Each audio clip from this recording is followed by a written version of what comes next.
কিন্তু বরুণার পীর সাহেবের এইভাবে কোনো কিছু ছিল না। উনি সাধারণ সাদাসিধে এবং খুব সাদা মনের মানুষ ছিলেন, সবাইকে মানুষ হিসাবে মূল্যায়ন করতেন। সাহেব রহমতুল্লাহ আলী বলতেন যে ডেখইরালা ডেখইরবিহীন কোনো আলিম দেখতে চাও খলিলুর রহমানকে দেখো। তার সর্বশেষ তিনি একটা খানকা প্রতিষ্ঠা করছেন, ভাবিয়েছে যে আমি একটা খানকা প্রতিষ্ঠা করব, উঠে যাওয়ার সময় আমি একটা স্থাপন করে যাই।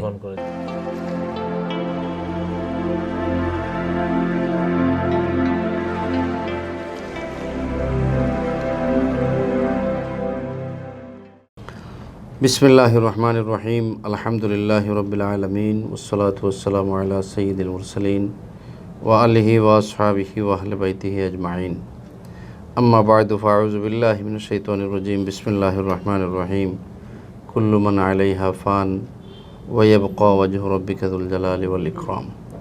ওয়া ক্বালা আন-নাবিয়্যু সাল্লাল্লাহু আলাইহি ওয়াসাল্লাম উযকুরু মাহাসিনা মাওতাকুম। বারাকাল্লাহু লানা ওয়া লাকুম ফিল কুরআনিল আযীম ওয়া নাফা'না ওয়া ইয়্যাকুম বিল আয়াতি ওয়াজ যিকরিল হাকীম। বাংলা ভিউ টিভি চ্যানেলের নিয়মিত ইসলামিক অনুষ্ঠান হেরার জ্যোতি, কাছে দূরে দেশ বিদেশ থেকে যারা আমাদের এই অনুষ্ঠান দেখছেন সবাইকে জানাই বাংলা ভিউ পরিবারের পক্ষ থেকে আন্তরিক মোবারকবাদ।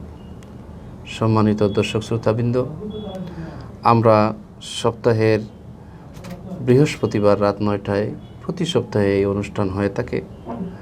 আজকে আমরা আমাদের সিলেটের একজন বরেণ্য ব্যক্তিত্ব, যিনি গত শুক্রবার এর আগের শুক্রবার ইন্তেকাল করেছেন।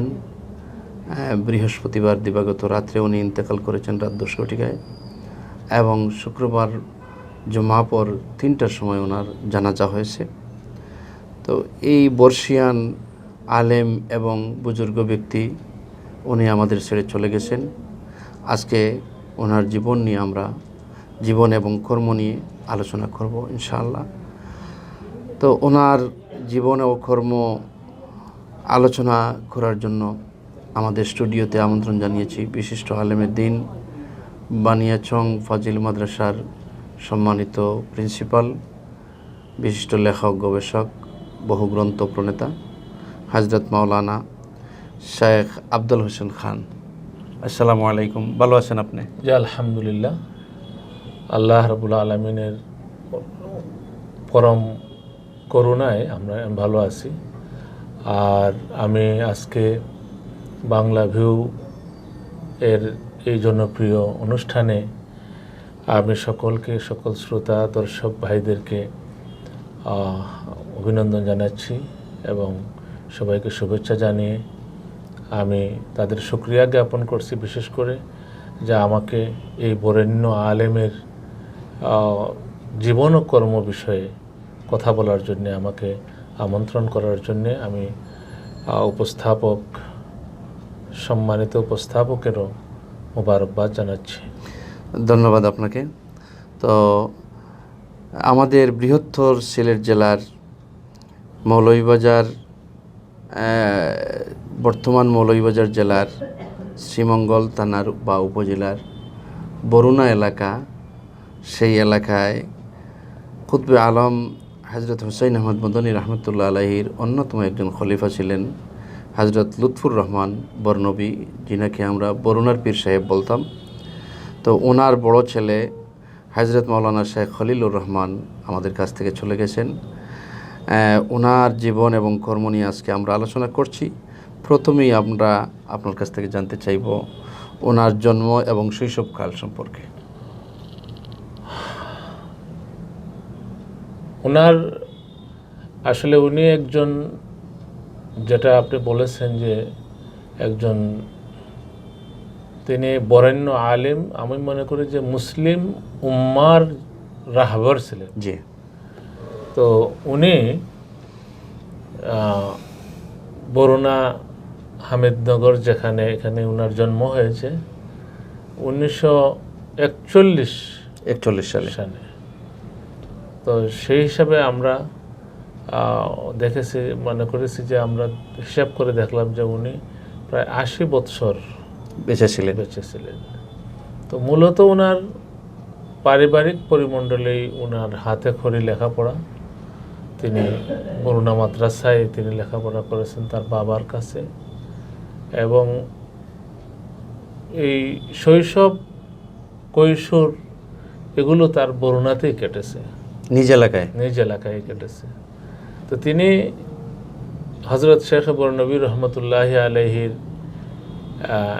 ওনার সম্বন্ধে যে বক্তব্য উনি যেটা বলেছেন যে ওনার একটা ডাক নাম ছিল মানিক মিয়া। আচ্ছা। তো উনি বলতেন যে আমার মানিক মিয়া মাদারজাদ ওলি। আচ্ছা আচ্ছা, জন্মগতভাবে ওলি হয়ে তিনি জন্ম নিয়েছেন।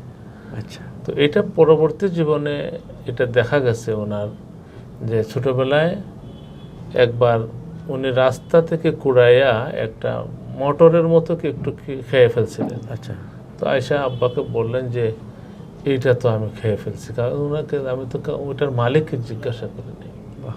তো এটা নিয়ে উনি খুব চিন্তিত এবং এটা ফেলে দেওয়ার জন্য অনেক চেষ্টা করেছেন। তো ওনার বাবা ওনাকে সান্ত্বনা দিয়েছেন যে এটা তো তুমি ফেলে দেওয়াটা মুখে দিয়েছো, তো এটা ভবিষ্যতে এটা না করা ভালো। তো এইরকমই ওনার ছোটোবেলা থেকে ওনার আধ্যাত্মিকতায় উনি বেড়ে উঠেছেন। আর এভাবেই বরুণাতেই ওনার কৈশোরটা কেটেছে, শৈশবটা কেটেছে। পরবর্তীতে তিনি বরুণার গ্রাম ছেড়ে চলে যান উচ্চশিক্ষা অর্জনের জন্য। কোথায় গেছিলেন? তো ওনার পরবর্তী জীবনটা কেটেছে তখনকার সময়ের যুগশ্রেষ্ঠ আলিম শেখ আতহার আলী রহমতুল্লাহ আলাইহির সান্নিধ্যে। সাহাব রহমতুল্লাহ আলাইহ, বরুণার সাহাব রহমতুল্লাহ আলাইহির সাথে আতহার রহমতুল্লাহ আলাইহির খুব গভীর একটা সম্পর্ক ছিল, বন্ধুত্বের সম্পর্ক ছিল। তো উনি ওনার মাদ্রাসায় ওনাকে নিয়ে গেলেন।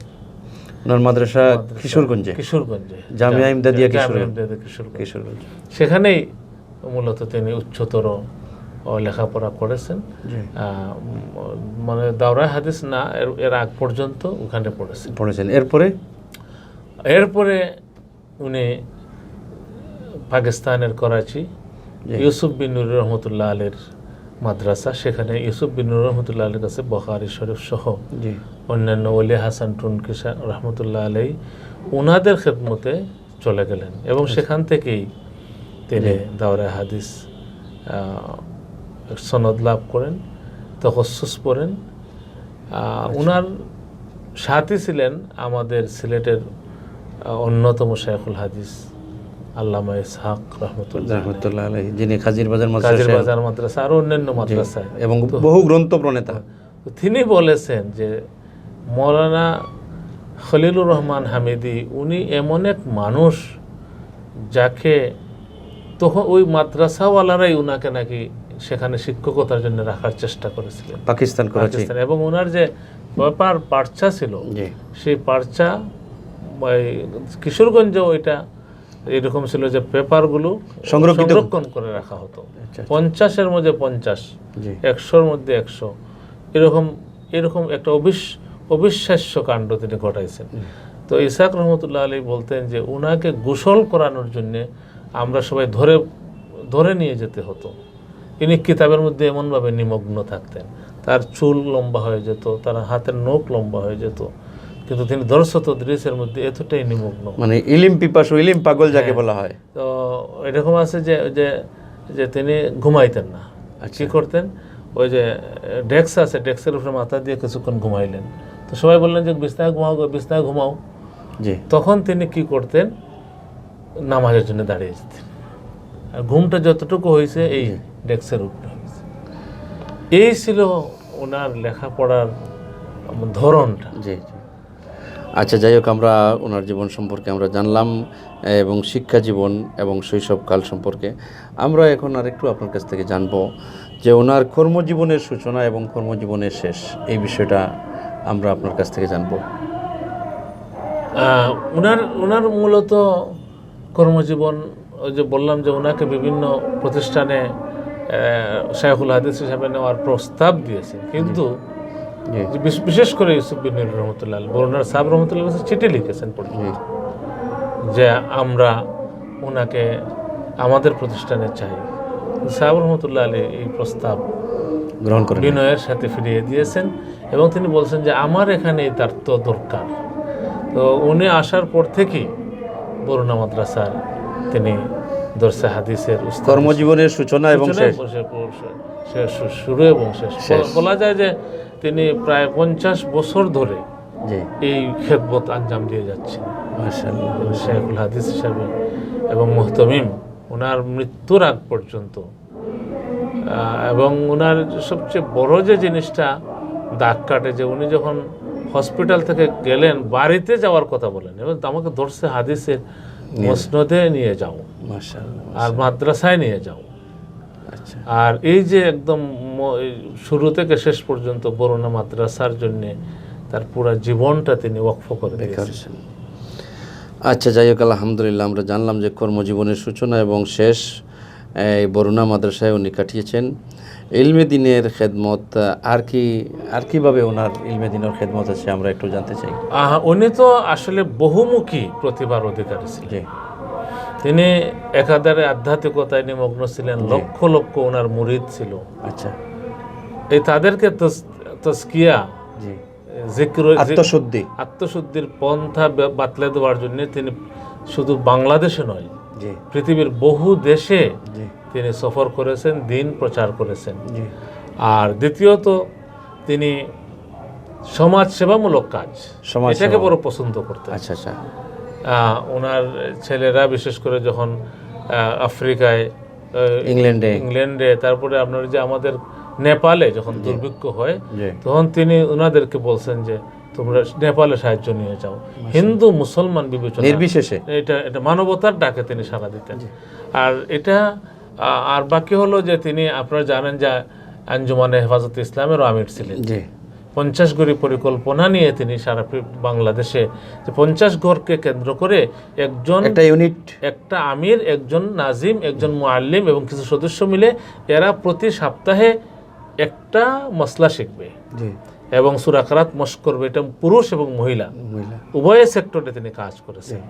ওনার অনেক গ্রন্থ রয়েছে, অনেক লেখালেখি করেছেন।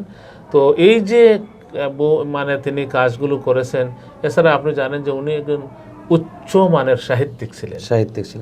তিনি সাপ্তাহিক হেফাজতে ইসলামেরও সম্পাদক মণ্ডলীর সভাপতি ছিলেন।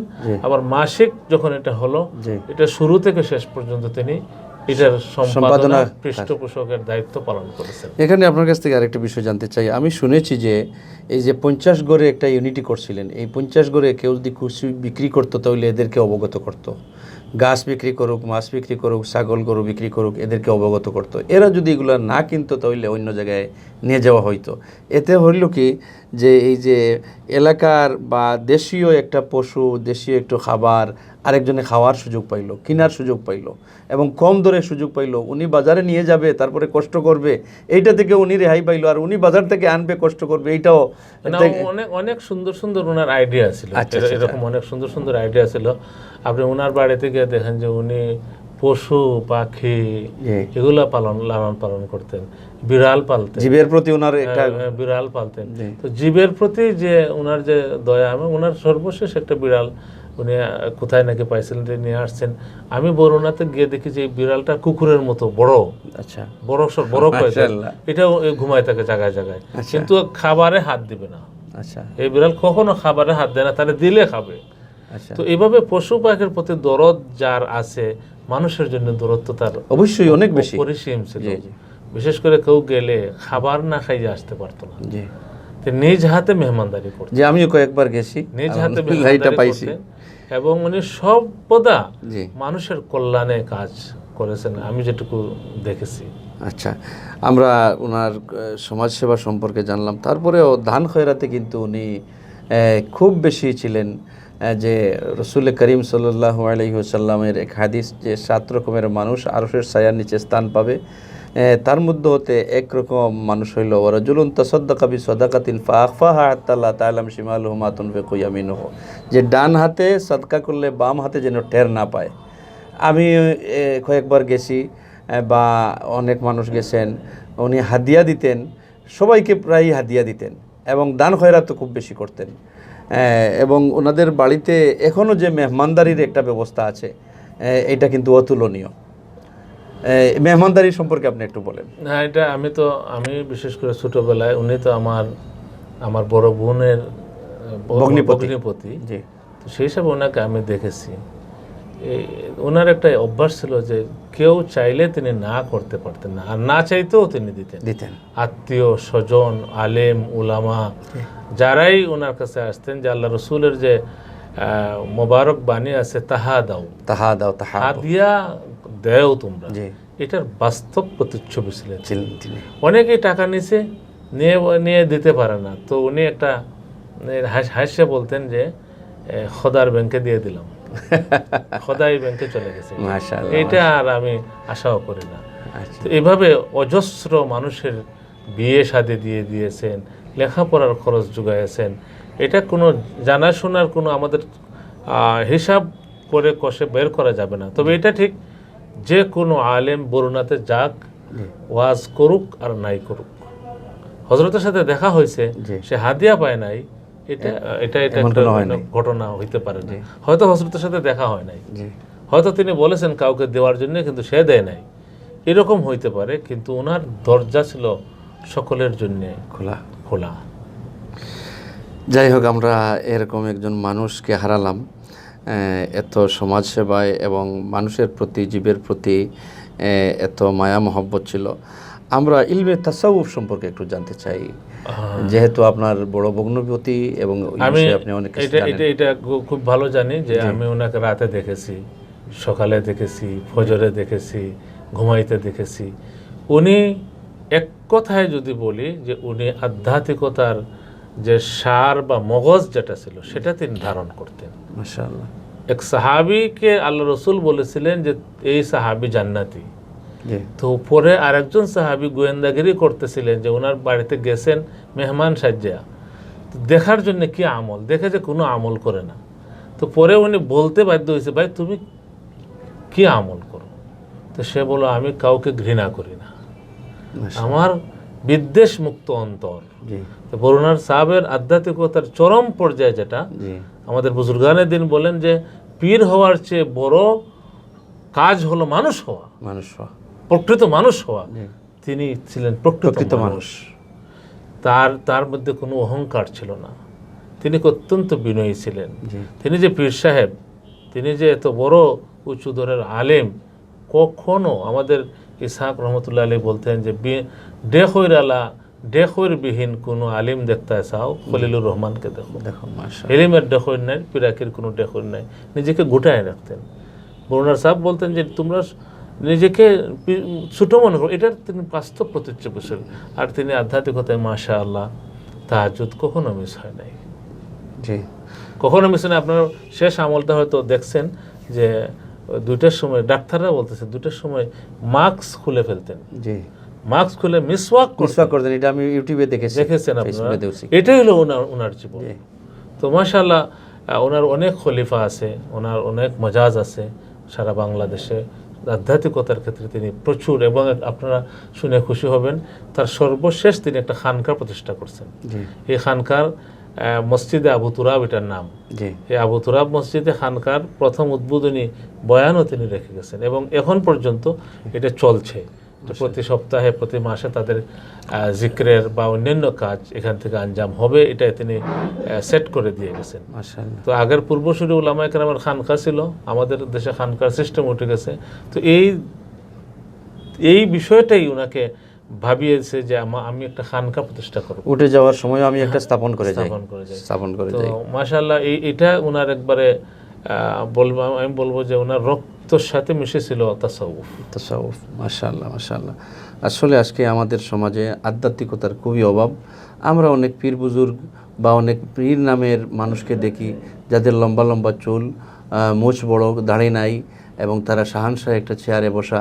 মানুষ যাচ্ছে, তাকে এইভাবে পায়ে সিজদা করছে, কদমবুসি করছে। কিন্তু বরুণার পীর সাহেবের এইভাবে কোনো কিছু ছিল না। উনি সাধারণ, সাদাসিধে এবং খুব সাদা মনের মানুষ ছিলেন। সবাইকে মানুষ হিসাবে মূল্যায়ন করতেন। নিজে আপনি মেহমান গেছেন, আপনি নিজেকে তিনি খাবার নিজের হাত দিয়ে করতেন। আর এইটা তো বিশ্বনবী সাল্লাল্লাহু আলাইহি সাল্লামের অন্যতম একটা আমল ছিল, যে মেহমানদারি করা। আমরা আপনার কথা থেকে একটা বিষয় জানছি যে মসজিদে আবু তুরাব উনি একটা করছেন। এইভাবে আর কি মসজিদ মাদ্রাসা ওনার নিজস্ব প্রতিষ্ঠায় আছে কিনা একটু জানতে চাই। না, মাশাআল্লাহ, এটা আপনি জানেন যে ইনি দেশে বিদেশে অনেক মাসাজিদ তৈরি করেছেন, মাশাআল্লাহ। এবং সর্বশেষ যে মসজিদে আবু বকর, জি, ওনার বাড়ির পাশেই যেটা, এটা প্রায় 5,000 লোক একসাথে নামাজ পড়তে। মাশাআল্লাহ, এটা বৃহত্তর সিলেটের একটা বড় মসজিদ বলা যায়। এছাড়াও কুতবে দৌরান বড়নবী রহমতুল্লাহ আলী যেভাবে মাদ্রাসাকে রেখে গিয়েছিলেন, এর পাশেই তিনি অনেক বিল্ডিং তিনি কনস্ট্রাকশন করিয়েছেন, এবং উনি পরবর্তীকালে আল খলিল কোরআন শিক্ষা বোর্ডের মাধ্যমে সারা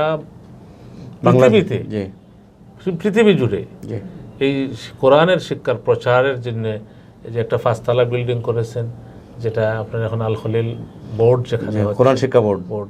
এছাড়াও লন্ডনে, ইংল্যান্ডে হেফাজতে ইসলামের একটা সেন্টার তিনি করেছেন। মাশাআল্লাহ। তো বিশ্বব্যাপী উনার সেবা খেদমত কিন্তু চলমান রয়েছে।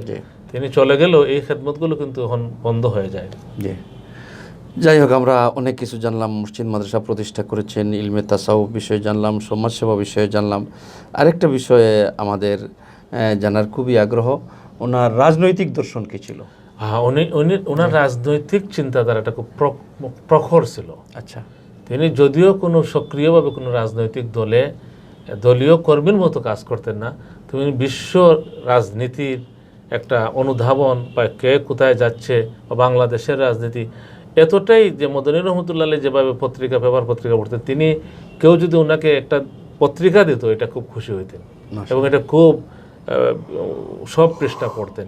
তো উনি রাজনৈতিক দৃষ্টিকোণ থেকে চাইতেন যে সকল বিভেদকে রেখেই একটা বৃহত্তর ঐক্য প্ল্যাটফর্ম তৈরি করা।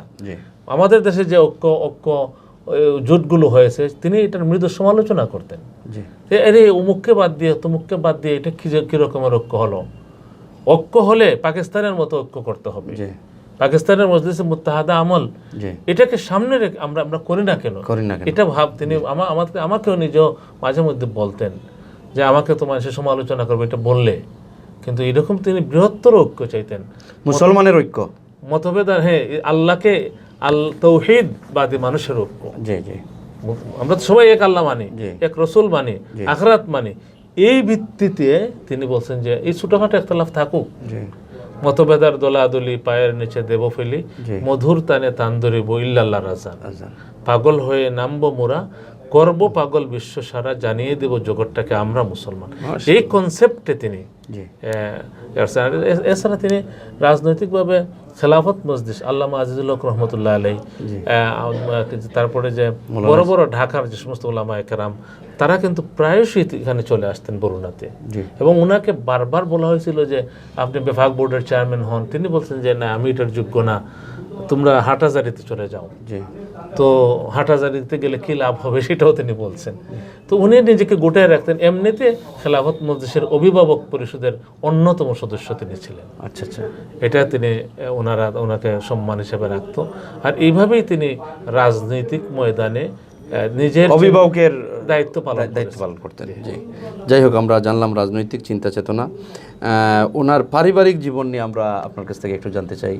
পারিবারিক জীবনটা ওনার খুব চমৎকার ছিল। কখনো কাজের মানুষের সাথে, আত্মীয়দের সাথে, বউ বাচ্চাদের সাথে উচ্চ স্বরে কথা বলতে আমি দেখি নাই। এই জন্য রসুলের পূর্ণ মিস্তাক ছিলেন। হাসি দিতেন, মুস্কি হাসতেন, এবং কাউকে এটা করলে না কেন, আমি নিজেই ওনার খেদমতে আমি মনে হয় আমার 5-6 বছর কেটেছে।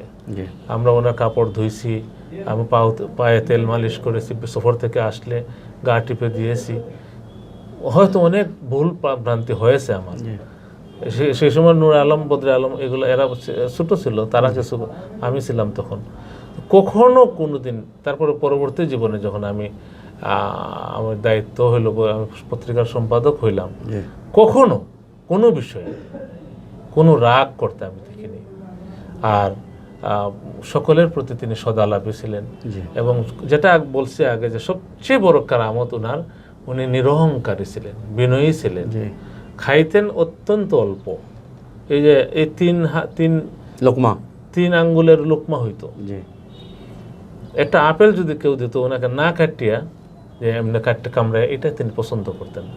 তিনি ছোট ছোট পিস করে জি কিছু খাইতেন, কিছু অন্যদের জন্য রেখে দিতেন। আর সবার আগে খোঁজ নিতেন পরিবারের সদস্যরা খাইছে কিনা। আর বাচ্চাদের প্রতি এত স্নেহ, এত ভালোবাসা, ওনার আহলিয়ার জন্য ওনার ভালোবাসা, এটা কিংবদন্তির মতো। এত ভালোবাসা ওনাদের দুজনের মধ্যে ছিল, স্বামী স্ত্রীর মধ্যে। আমার দেখা স্বামী স্ত্রীর মধ্যে এত ভালোবাসা।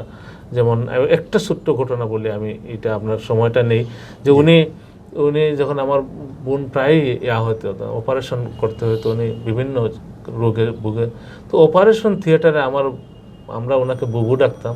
আমার বুবু অপারেশন থিয়েটারে আছেন, তো ওনার ছেলেরা বলতো যে আব্বা আমরা হোটেলে রুম করছি, আপনি কিছু সময়ের জন্য রেস্ট করেন, আমরা আম্মার দ্বারা থাকবো। তো উনি বলতেন আমি যদি হোটেলে যাই তো ওখানে গেলে আমার শরীর খারাপ হয়ে যাবে, আমার এখানে থাকতে তো। মাশাআল্লাহ মাশাআল্লাহ। এই যে হযরত আয়েশা রাদিয়াল্লাহু তাআলা আনহার প্রতি মতো যে আল্লাহ রাসূল আয়েশা খাদিজার মতো তাদের যে প্রেম প্রীতি ভালোবাসা ছিল, এটা ছিল। জি তো একটা ভালোবাসায় পূর্ণ সংসার ছিল, জি এটা বলা যায়। তারপরে আমি আর একটা বিষয়ে লক্ষ্য করেছি যে অনেক মানুষ এলাকায় কিন্তু তার কোনো প্রভাব নাই, এলাকার মানুষের সাথে সুন্দর আচরণ নাই, এলাকার মানুষ ভালো চোখে দেখে না, কিন্তু বরুণার টোটাল পরিবার বিশেষ করে এই যে খলিলুর রহমান পীর সাহেব যিনি আমাদেরকে ছেড়ে চলে গেছেন, ওনার প্রতি যে এলাকার মানুষের একটা আস্থা ছিল এবং তারা মনে করতো যে একটা অভিভাবক, আমাদের একজন অভিভাবক, ওনার একটা সন্দুক আছে। জি এটা আমার আব্বাই দিয়েছিলেন বিয়ার সময়, একটা বড় সন্দুক প্লাস খাট। জি এটা অনেক টাকা দিয়ে বানিয়েছিলেন। ওইটার মধ্যে এলাকার সমস্ত মানুষের টাকা পয়সা, আমানত, জাওরাত, জহরত, তো যেভাবে দিত এটা পরে এটা পাওয়া, এটা তারা নিয়ে যেত। রাসূল করিম সাল্লাল্লাহু আলাইহি ওয়াসাল্লাম যেভাবে আমিন ছিলেন, সাদুকুল আমিন, তিনিও ঠিক সেরকম আল আমিন ছিলেন এবং এলাকার মানুষ এত ভালোবাসতো। তো উনি যাকে ইলেকশনের সময় যারা কইতেন সেই পাস করতো। মাশাআল্লাহ। ইলেকশনের প্রার্থীরা ভোটের খুঁজে না গিয়ে আসতো সাবের খেদমতে। এটা বরুণার সাবের সময় থেকে চলে আসছিল। ওনারা যেদিকে, পরবর্তীতে তো আপনারা জানেন যে আমাদের ওনার ছোট ভাই একজন ইলেকশনে, শফিকুর রহমান, উনি বারবার ইলেকশনে পাস করতেন বিনা প্রতিদ্বন্দ্বিতায়। তো এটা মানুষের, এলাকার মানুষের সাথে তাদের গভীরতা কিরকম ছিল, হিন্দু মুসলমান সোনের নির্বিশেষে সবাই ওনাকে, বিশেষ করে মুক্তিযুদ্ধের সময় এই বাড়িটা ছিল মুক্তিযোদ্ধাদের একটা আশ্রয় কেন্দ্র। তো সেই কারণে আপনারা জানেন যে যখন মুক্তিযুদ্ধ শেষ হলো সবাই কিন্তু উলামায়ে কেরাম জেলে গেলেন, কিন্তু বরুণা সাহেবকে তিনি মুক্ত এবং তার মাদ্রাসা খুলে, এবং তিনি গিয়ে গহরপুর অন্যান্য এলাকায় গিয়ে তিনি বিভিন্ন মাদ্রাসা খুলে দিলেন। এটা হয়েছে এই কারণে যে মানুষের সাথে ওনার সুন্দর আচরণ। যাই হোক, আমরা জানলাম অনেক কিছু। আমরা সবার শেষে যে বিষয়টা আপনার কাছ থেকে জানতে চাই সে বিষয়টা হচ্ছে, উনি এত বড় মাপের একজন আলেম ছিলেন এবং সমাজসেবক ছিলেন, রাজনৈতিক চিন্তা চেতনা ওনার দেশের শীর্ষে ছিল। ওনার হাতের লেখা কোনো প্রকাশনা আছে কি? হ্যাঁ, ওনার খুব চমৎকার কিছু লেখা আছে। জি, তো উনি প্রথম যুগে একটা বই লিখেছিলেন, ইসলাম ও বিজ্ঞান। আচ্ছা, এটাতে তিনি প্রমাণ করেছেন যে মঙ্গল গ্রহে চাঁদে মানুষ যাইতে পারে। এটা এমন কোনো বড় কোনো আবিষ্কার নয়, এটা ইসলাম এটাকে কন্ট্রাডিকশনারি নয়। এরপরে পরবর্তীতে তিনি যে প্রকাশনাটা ওনার বর্তমানে যেটা প্রকাশ হয়েছে সেটা হলো 3 খণ্ডে, কয়েক 3000 পৃষ্ঠা হবে এক একটা খণ্ডের মাঝে। সেই দরসে তিরমিজি ওনার অনবদ্য প্রকাশনা, এবং যেটার জন্য তিনি চিরকাল অমর হয়ে থাকবেন। এবং অলরেডি সারা বাংলাদেশের বড় বড় করাচিতে পর্যন্ত ওনার এই দরসে চলে গেছে। দরসে তিরমিজি মানে তিরমিজি শরীফের ব্যাখ্যা গ্রন্থ। আচ্ছা, এটাই হলো ওনার। আমি ওনাকে বলেছিলাম যে আপনার যত খেদমত করেছেন তার চেয়ে সবাইকে এক পাল্লায় রাখলে আর দরসে তিরমিজিকে এক পাল্লায় রাখলে কোনটা ভারী হবে? তিনি বললেন যে না, দরসে তিরমিজির পাল্লাটা ভারী। উনি অত্যন্ত সুন্দর উর্দুতে, অত্যন্ত উচ্চমানের উর্দুতে এটা লেখা, যেহেতু তিনি সেখানে পাকিস্তানে ওনার উস্তাদ উর্দু ছিলেন, সেই জন্য এটা উর্দুতে লিখছেন। তো ওনার এই প্রকাশনা এছাড়াও আছে ওনার হৃদয় ছোঁয়া বয়ান আছে, যেগুলো তিনি এডিট করে দিয়েছেন। অনেকগুলো গ্রন্থ আছে ওনার বয়ান করছেন, পরে এটা সম্পাদনা করা হয়েছে। তো এইগুলোই ছিল আর কি ওনার। যাই হোক, সম্মানিত দর্শক শ্রোতাবৃন্দ, আমরা একজন ক্ষণজন্ম মানুষের জীবনী শুনলাম। 1000 বছরে এইরকম একজন মানুষও এই দুনিয়ায় আগমন করা খুব কঠিন। তার শূন্যস্থানটা কিভাবে পূরণ হবে জানি না, তবে আল্লাহ পাক রব্বুল আলামিন কাকে দিয়ে পূর্ণ করবেন তিনি ভালো জানেন। আমরা দোয়া করি আল্লাহ পাক রব্বুল আলামিন তার এই বান্দাকে ইলমে নববীর খেদমতে যিনি সারাটা জীবন ব্যয় করেছেন তাকে জান্নাতুল ফিরদাউসের উচ্চ আসনে আসীন করেন, এবং তার রেখে যাওয়া যে সমস্ত কাজগুলো আছে সেগুলো যেন আমরা তার রুহানি সন্তান হিসাবে কাজ করতে পারি। আমাদের এই অনুষ্ঠান নিশ্চয়ই আপনাদের ভালো লাগবে।